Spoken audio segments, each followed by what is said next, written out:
En prépa, entre les cours, les DM, les DS, les interros, les concours blancs et même les concours qui arrivent, il est très facile de ne plus savoir où donner de la tête. Pour éviter ça, il y a un truc très simple. T'organiser. Salut, c'est Étienne Descharpas. Et dans cet épisode, je vais t'expliquer comment construire un planning et une organisation que tu vas tenir en prépa. C'est parti!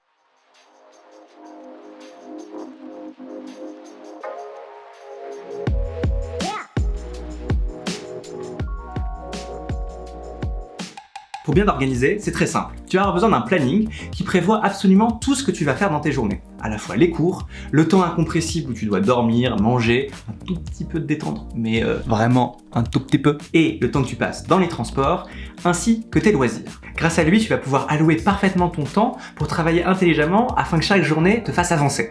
Mais en plus de ça, tu auras un peu de temps pour toi et tu pourras aussi dormir tout ce dont tu as besoin. L'idée est simple, si tu arrives à le suivre, et c'est le but parce qu'il est 100% réaliste et réalisable, en fait, tu seras en train de faire tout ce qui est en ton pouvoir matériellement pour réussir. À partir de là, tu n'auras aucune raison de t'en vouloir le soir avant de te coucher ou quand tu fais une petite pause pendant les vacances. Honnêtement, cette tranquillité d'esprit, elle n'a pas de prix. Imprime notre modèle qui est dans la description et c'est parti. T'as ton planning vierge devant toi, on va commencer par le remplir.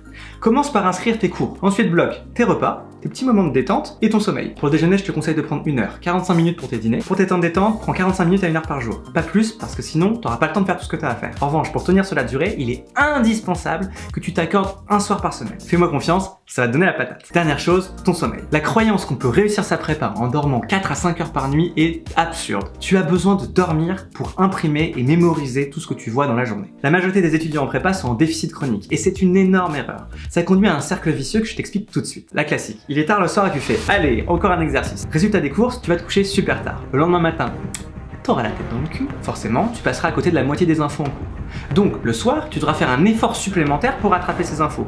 Pour combler le retard, tu te coucheras encore plus tard. Honnêtement, et pour l'avoir expérimenté moi-même, ce cercle vicieux du sommeil est un traquenard, donc il est très dur de se sortir sans un planning adapté. Pour les temps de transport, c'est assez obvious, mais c'est assez difficile de se concentrer dans le métro, sauf si tu utilises des apps de mémorisation. Je t'en parlerai sûrement dans une prochaine vidéo. On passe au plus important, il reste plus qu'à remplir ton planning avec ton temps de travail perso. Et là, j'ai une question pour toi. Est-ce que tu peux me dire précisément combien d'heures tu travailles par semaine en dehors des cours?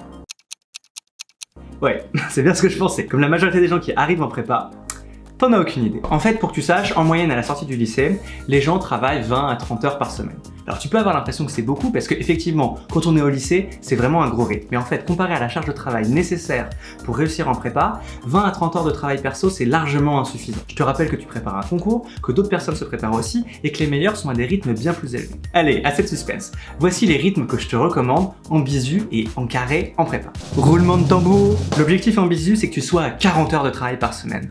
Et en carré, que tu montes à 50 voire 60 heures de travail perso. Et là, tu dois te dire, mais ça fait vraiment beaucoup ça. Et je vais te répondre que oui, mais on fait pas d'omelette sans casser des œufs. D'autant que tu vas pas atteindre ce rythme instantanément, tu vas y monter progressivement. En moyenne, il faut 6 semaines à 2 mois en rajoutant quelques heures toutes les semaines pour y arriver. Et comme je te le disais, l'objectif du planning, c'est de pouvoir te dire que tu as fait le maximum de ce qui était en ton pouvoir pour réussir.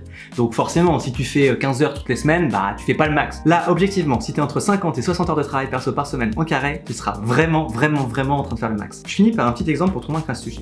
Imagine que pour l'instant, on arrive à te faire gagner 1 heure de taf tous les jours en prépa. La prépa fait environ 500 jours. Ça fait que tu as gagné environ 500 heures de taf. En se disant qu'une journée classique de travail, c'est environ 8 heures, ça veut dire que 500 divisé par 8, je t'ai fait gagner 62 jours de travail, avec 1 heure de travail en plus par jour. 62 jours de taf, c'est 2 mois de prépa en plus pour réussir tes concours et avoir l'école de tes rêves. Bon, maintenant fais le calcul si tu rajoutes 10, 15 ou 20 heures à ton emploi du temps hebdomadaire. Le gain il se chiffre plus en jours, il se chiffre en années de travail. Si t'es en bisu, en sup ou en hypocagne, t'as 40 heures à caser dans ton planning. Si t'es en carré, en spé ou en cagne, t'as 50 heures à mettre. Il reste plus qu'à les répartir intelligemment.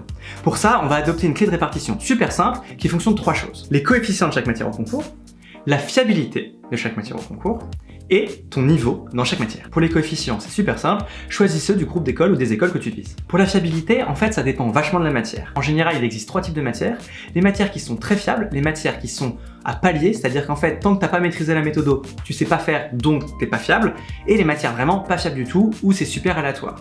Par exemple, les maths et les langues sont fiables, les matières à dissertation comme l'économie, la géopo sont des matières à palier, et les matières ultra littéraires, comme par exemple la culture générale en prépa HEC, sont pas fiables du tout. À titre d'exemple, je vais te donner les volumes horaires que je respectais quand j'étais en prépa HEC, en carré et en cube.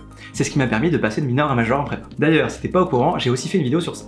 Pour moi, ça donnait 20 heures de maths, 20 heures d'éco, 4 heures pour chaque langue et 2 heures de philo. Je te laisse adapter à ton année et à ta filière. Si tu veux notre répartition à nous chez les Sherpas pour chacune des filières, on t'a mis les articles correspondants en lien dans la bio. Tu devrais trouver ton bonheur. Et voilà, c'est bon, ton planning est rempli. Tout est équilibré, tout est prévu. Maintenant, au quotidien, il te reste plus qu'à le tenir. Pour ça, tu auras tout simplement besoin de post-it. J'espère que cette vidéo t'a plu. Si oui, lâche un pouce bleu, abonne-toi et on se retrouve très vite pour la vidéo suivante. Peace! Et pour savoir comment utiliser les post-it comme un pro, c'est dans la vidéo sur les to-do. Allez, à très vite!